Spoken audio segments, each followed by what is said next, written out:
Hello everyone, this is your host, Mr. Top 10, and welcome back to another episode. MMA, or mixed martial arts, has become something of a phenomenon around the world, and as such, has also managed to start its own brand of controversy. The UFC, which is still seen as the heavyweight among MMA factions, has drawn the greatest amount of controversy for how it treats its athletes and how it goes about promoting them. But quite honestly, it is still in the top spot because people have come to see it as a dependable, reliable, and much more entertaining spectacle than anything else. There are many other MMA organizations around and they each draw a good crowd, but UFC is still the king. In this video, we will talk about the top 15 interesting facts about MMA and the UFC. But before we move on, please don't forget to subscribe to our channel. Number 15. Pankration. Pankration was an extreme form of MMA in that tapping out was not always seen as an option. You went in expecting to get hurt and in turn to hurt your opponent. It was introduced in 648 BC during the Olympic Games. Number 14. New York had ban on UFC.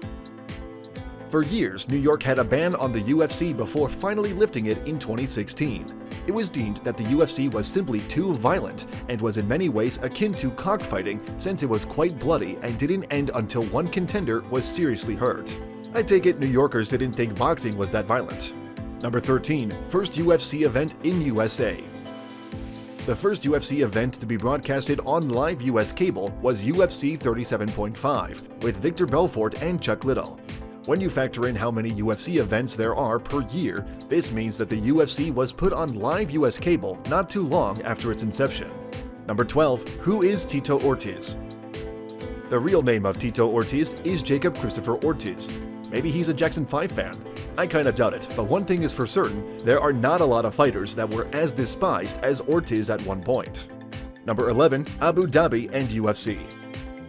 Abu Dhabi owns 10% of the UFC. I'm not too surprised, since the UFC has become a rather large corporation and is undoubtedly owned by a few different sources. Number 10. Are gloves mandatory? Gloves weren't always a requirement to fight in the UFC. The first fighter to wear them was Melton Bowen. I can recall watching fights without gloves and it looked absolutely painful.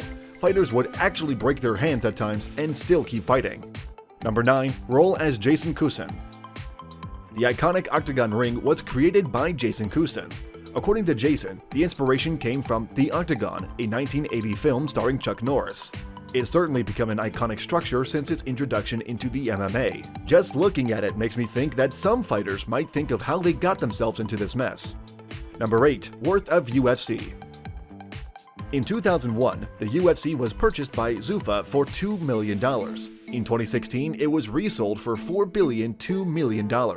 In just a decade and a half, its worth went up from the low millions to the low billions, which is a phenomenal rise to say the least. Number 7. Most KO in Octagon. Anderson Silva holds the record for the most KOs inside the Octagon. I would have thought it was Chuck Liddell or someone else, but after looking at the records, it's pretty impressive really. Liddell has 13, while Silva has 22. That's a big difference. Number 6. UFC and WWE. The UFC has a very similar business model to that of the WWE. The only difference is that this is real. They're not throwing fake punches and kicks. When they're done, a lot of guys need some serious recovery time between matches. They can't just come back next week and do it again. Number 5. First American to get BJJ black belt. Matt the Terror Serra was the first American to get the BJJ black belt under Renzo Gracie. Gracie is the name that you want to study under if you want to be one of the toughest guys in the ring. Their teachings in BJJ are legendary. Number 4. Most triangle choke. The fighter who has the most triangle choke submissions in MMA is Evan Tanner. This is one hold that, if you find yourself in, you'd better be inordinately tough and can power out of it. Otherwise, you're done. Number 3. Price of UFC belt. UFC belts are made with real gold and cost $333,000. The prestige that comes with these belts is insane, as is the price for them. Number 2. People responsible for UFC 1. The people responsible for UFC 1 had an idea to have live alligators in a moat surrounding the Octagon. That seems a little extreme even for UFC. That's more like something out of a bad fantasy/gladiator movie. Number 1 was Theodore Roosevelt, MMA athlete. Theodore Roosevelt was trained in boxing, judo, and wrestling, so technically he was trained in mixed martial arts. That's something a lot of people don't know, that one of the US presidents was trained in something that a lot of American citizens knew nothing about: judo. Thank you so much for watching this video. If you enjoyed it, be sure to hit the like button, share with your friends, and check out the other videos on screen.